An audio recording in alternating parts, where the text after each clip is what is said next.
Yo tout le monde, ici Vernal Cloud 238. Alors on se retrouve aujourd'hui pour une nouvelle vidéo sur les 3 news de la semaine de la WWE. Donc 2 news de la WWE et une de la World Elite Wrestling les amis. Et oui, c'est le futur les amis, on va parler de la World Elite Wrestling, la AEW pour être plus court, dans les semaines à venir. Mais là on va commencer avec une news d'un live event qui concerne le titre 24/7. On va donc parler de R-Truth.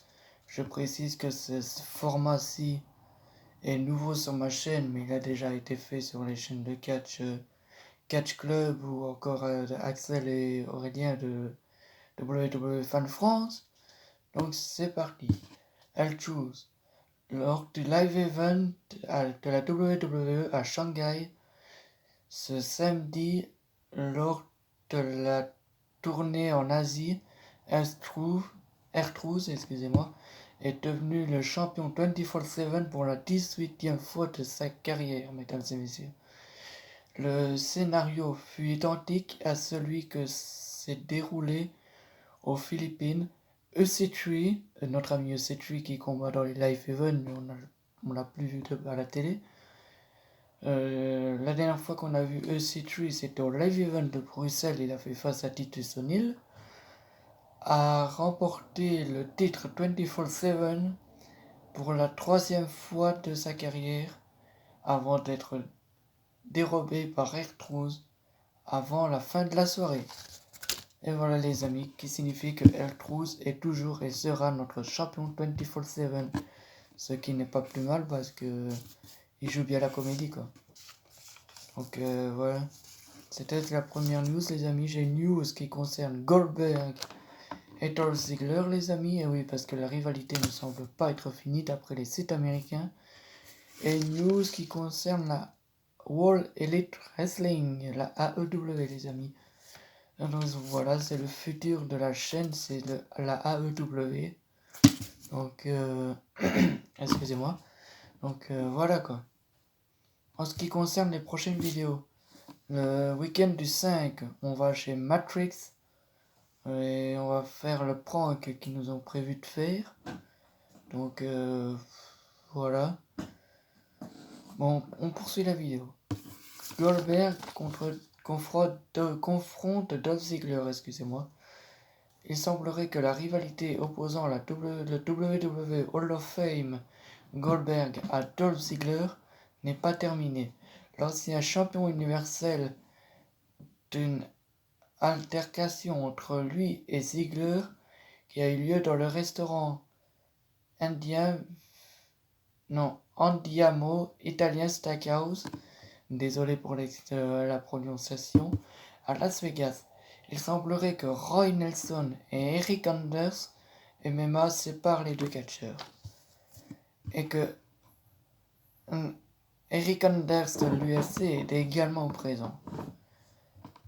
Voilà, on suppose qu'on pourrait revoir un match retour entre les deux catcheurs, en sachant que Goldberg a littéralement, mis la raclée au SummerSlam.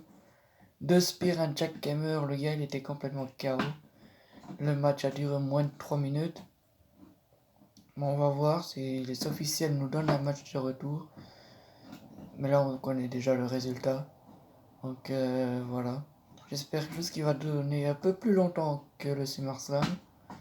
Ça à voir. Mais bon. Mais les rumeurs disaient vrai.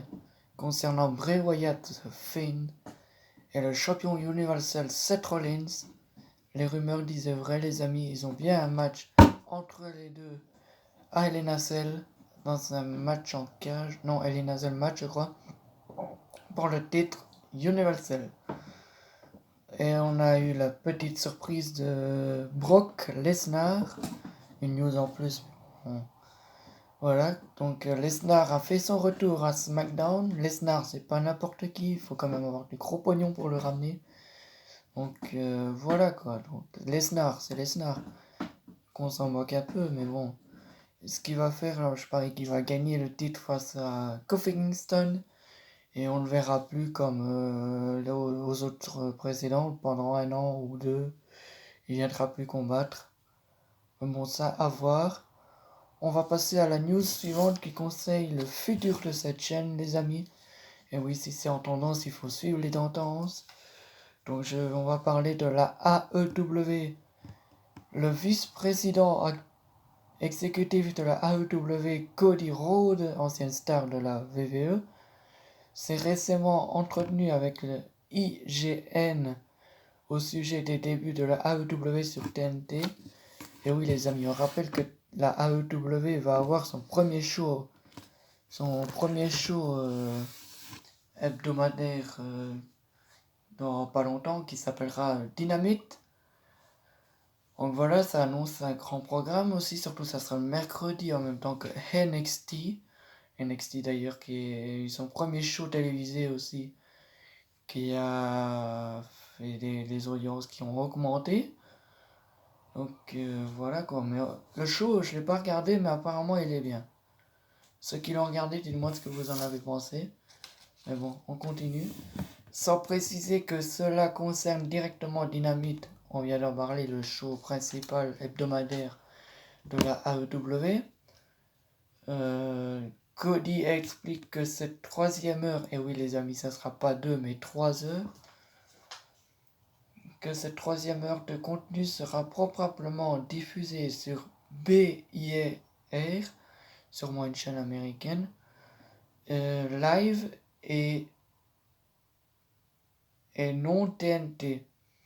Parce qu'on se rappelle qu'il y aura 2 heures sur TNT, puis suivi de la dernière heure sur BIR, ou BR, ou je sais plus quoi. Enfin bref, c'est pas le plus important. Nous, ce qui nous intéresse, c'est la WWE. Mais bon, là, c'est la AEW, c'est les tendances, et voilà. Mais bon, voilà. Il est important que les fans s'investissent dans chaque catcheur. Et oui, les catcheurs de la AEW, les amis, sont pas connus. Donc, c'est tous ceux du circuit indépendant.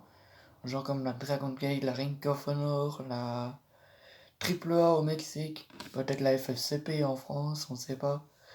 La BWCW, je crois, en Belgique. Bon, voilà, mais bon. La New Japan aussi, peut-être. Bon, on va pas citer toutes les fédérations indépendantes, hein. Il y en a beaucoup dans le monde, mais bon. Voilà. Bon, ce qu'on va faire, les amis, c'est que la semaine prochaine, non, la semaine prochaine, je sais pas s'il y aura une vidéo, parce que le 5 octobre, on va chez Matrix, moi, Nolan Nodal 739. On va chez Matrix. Donc voilà. Donc on sait pas s'il y aura une vidéo.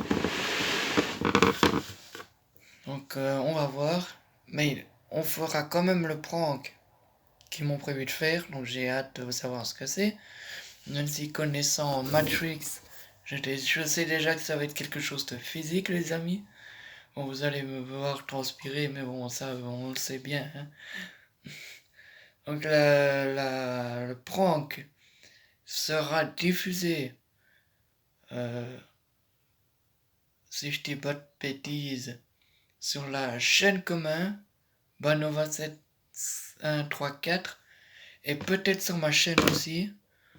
Il sera pas en live, les amis, malheureusement, il sera pas en live. Donc voilà. Le caméraman, on sait pas qui c'est qui va filmer.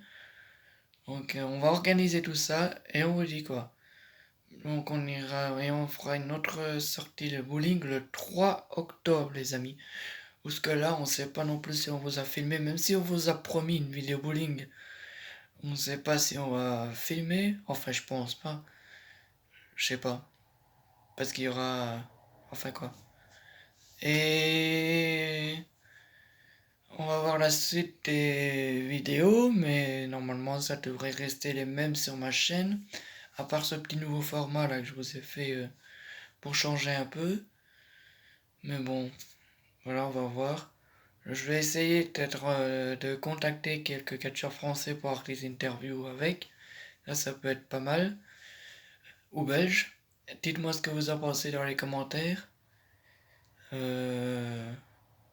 Sans ce, on se retrouve tous les trois le samedi 5 octobre, sûrement dans la soirée, parce que moi, la journée, je travaille, donc on ira chez lui le soir, on dort là-bas, on reste le dimanche. Le 6, donc à mon avis, je pense que c'est le 6 qu'on tournera. Ou le 5.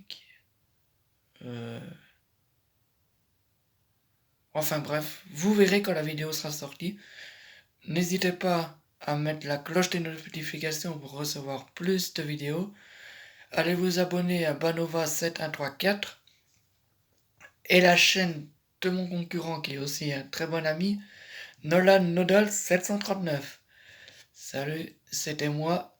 La suite au prochain numéro.